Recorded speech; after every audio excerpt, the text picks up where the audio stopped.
When it comes down to it, our everyday actions and results are predetermined by our habits. Because they are consistent and often unconscious decisions, habits make up the bulk of who we are. Fortunately, for those of us who want to become more effective at the everyday things we do, the habits that I'm about to share with you can be learned and integrated into your life. Here are 7 habits shared in the book, The 7 Habits of Highly Effective People, by Stephen Covey. To begin with, habits 1 through 3 are about becoming more independent. Habit number 1. Be proactive. To be proactive is to take responsibility for your own life. If you often think to yourself thoughts such as, "They don't like me. The economy is so bad right now. That's their fault," then you're probably more reactive than proactive. Things seem to simply happen to you because you're focusing on things that are out of your control. We all have our own problems and concerns, whether they're about what other people think about you, politics, the weather, or the economy. This is known as our circle of concern. We also have a circle of influence within this circle of concern. These are concerns that we have more control over, such as health, education, and relationships. Instead of worrying about what some troll on the internet thinks about you, or how gloomy the weather is, or how successful other people are, you should be focusing on the things inside your circle of influence. Focus on the foods you eat, the books you read, and the friends you make. Those are the aspects of your life that you should really be putting your energy into. Start by identifying what you can or can't control. Then, make some small commitments to things that you can change, such as not eating as much fried food or reading a book every week. Over time, your circle of influence will expand, and the problems in your circle of concern won't seem like a big deal anymore. Habit number 2. Begin with the end in mind. This means knowing where you are headed in life. You also need to understand where you are now so you can take the next step in the right direction. Otherwise, you'll just be wandering aimlessly. Do you know where you want to be in 5 or even 10 years? If not, you need to set yourself with a clear goal that you can make progress towards. The best way to start is to create a personal mission statement. This describes who you want to become and what you want to do. Be sure to focus on the right things in order to retain a sense of who you are and what you value. Your mission statement should be based on the correct principles. If you focus on things such as money and fame, your self-esteem will be bound to take a hit in the ups and downs of the economy. People who are centered around money often put aside family or friends, assuming that everyone also thinks that money is as important. This isn't always the case, so we can damage important relationships by thinking this way. Chasing after leisure and taking paths of least resistance will result in a rather unfulfilled life. It may take a few seconds to a few weeks to fully write out your mission statement, but having it down on paper is the first step to achieving your purpose. Dream big, and don't let self-doubt prevent you from achieving what you want. The third habit is to put first things first. Ask yourself this: what's the most important thing in your life? It's probably your family, significant other, school, or even your health. It's not checking Facebook or Instagram, or playing video games all day. What is one thing you could be doing right now, which you aren't, that if you did it regularly, would make a huge difference for your business or personal life? Whether it's calling more clients, improving your product, or spending more time with loved ones, there's bound to be things you're not doing enough of. On the flip side, list out the bad habits and addictions in your life. You want to know what's wasting your time and what you can replace in order to be moving forward in life and really focus on the things that matter. You might think of using traditional methods of managing your time, such as making to-do lists or block scheduling, but you might be focusing on the wrong tasks. Distractions may also pop up and ruin your schedule. Instead, you should sort out your tasks by urgency and importance in order to really get your priorities straight. You can get an idea of what you should be focusing on by looking at the time management matrix from Stephen Covey's book. Activities in Quadrant 1 are important and urgent. These are things you must do, like emergencies or upcoming deadlines. Do these as soon as possible and manage them well. Otherwise, you're going to stress yourself out. Quadrant 2 activities are important and not urgent. These include relationships, health, and planning. You want to be focusing on Quadrant 2 because that's where success and fulfillment is created. Quadrant 3 activities are not important and urgent.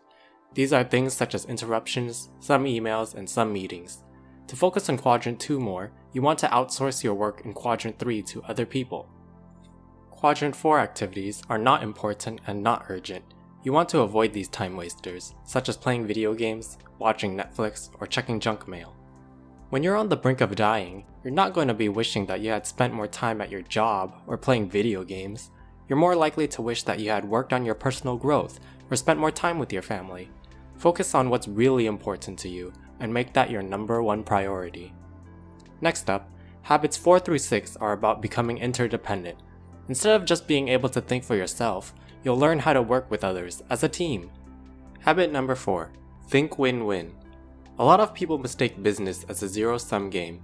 They may think that to succeed, they have to be better than their competition at all costs, even if it means sabotaging them. While you do want to stand out and either have a better product or a more unique one, there are better ways to accomplish this. You need to have an abundance mindset and understand that there is plenty of success to be made for everybody. By recognizing this, you'll open many doors for yourself and see that the possibilities for growth and success are nearly limitless. For example, let's say you're making a YouTube channel on gaming. If you kept talking poorly about other similar YouTube channels, hoping that people would only watch your videos, you would hurt your reputation and potentially lose subscribers.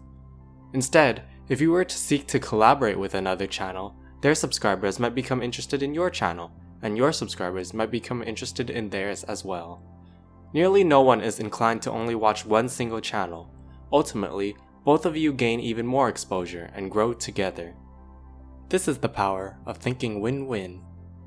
Habit number 5. Seek first to understand, then to be understood. For us to understand someone, we have to listen to them. However, you need to listen with the intent to understand. This is called empathic listening. To do this, you need to develop empathy. This is not the same as sympathy. Sympathy is a form of agreement or compassion, whereas empathy is putting yourself in the other person's shoes. When you try to understand someone's perspective, that person is more likely to trust you, and you'll be able to work out an agreement with them afterwards. For instance, if your friend says, "I hate this class," instead of simply giving them advice straight off the bat, or telling them that it's not so bad, start by reflecting their feelings.